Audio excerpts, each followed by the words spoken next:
The growing migrant crisis is pushing cities to the brink. Title 42, which allowed the U.S. to quickly turn away migrants, expired on May 11th, and the resulting surge of migrants entering the country has put a strain on many cities trying to house them. And right here in New York, officials say more than 53,000 migrants have entered New York City's shelter system in the past year. And here to discuss the migrant crisis and his plans to address it is New York City Mayor Eric Adams. Mayor, welcome back and good to have you here. Thank you. Thank you. And actually, we have over 90,000 people in our care. This includes the migrants, and over 70,000 have come into the city.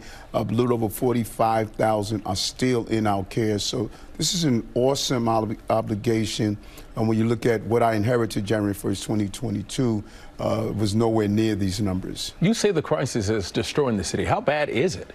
Well, it's the economic strain on the city. We took about $4.3 billion. We spent over $1 billion already. We only received about $40 million from FEMA.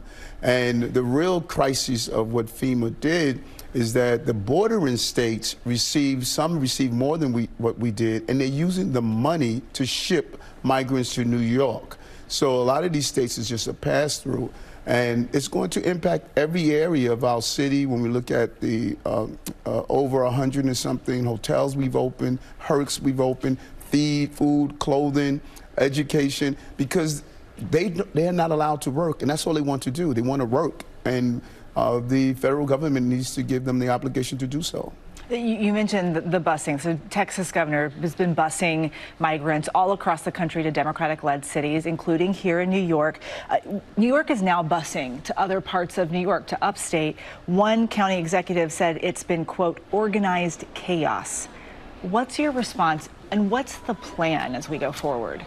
Well, when you look at what happens across the country, and I visited El Paso and I visited other cities, no one is doing it like New York. And so if anyone that states bringing 70,000 people to a city, and you don't see people sleeping on the streets, you don't see people going without the necessity that they deserve, it's not organized chaos, it's organized structure dealing with the humanitarian crisis. What we're saying to our friends upstate is that this is a state obligation. New York is the economic engine of this state and country. Whenever there's a municipality outside New York City that's in trouble, New York City is paying the large amount of tax dollars. It is time for all of us to step up with this humanitarian crisis that's in our state. New York City is part of the state. Now, city officials say more than half of the city's shelter system is filled with migrants. You took a lot of heat for placing migrants in public school gyms, and you had to scrap that plan. What's next?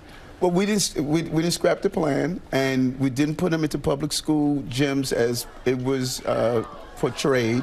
There are 20 standalone gyms that are not inside school buildings. We identified those 20 standalone gyms and said we're going to use them as respite centers, not long-term care, because there's 1 week we had 5,000 people that arrived at the city in 1 week.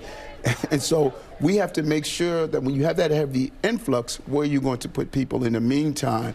As the state gave us the Lincoln Correctional Facility. Just the thought that we have to open all of these new places. But this is how you manage a crisis. If you had a hurricane that hit this shore, you would be managing using school buildings, respite centers.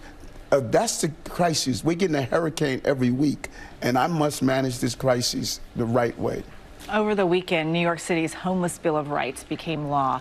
How is that going to affect the housing crisis going forward? Not at all. There was nothing really changed. They codified into the city council law, but it's the same. Some people try to depict it as that now you could have shelters and tents on our streets.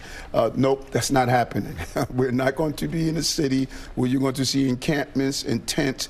If people want to sleep on the street, you have the right to do so. That has always been in place. But we are not going to go backwards, as we're seeing in some municipalities where you see these tent cities, you see people in encampments on our subway system. I committed to New Yorkers, we're going to rid those encampments off our train system. You don't see them there.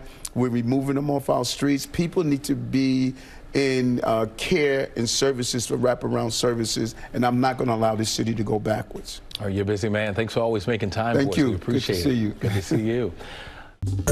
Well, hey there, GMA fans. Robin Roberts here. Thanks for checking out our YouTube channel. Lots of great stuff here. So go on, click the subscribe button right over here to get more of awesome videos and content from GMA every day, anytime.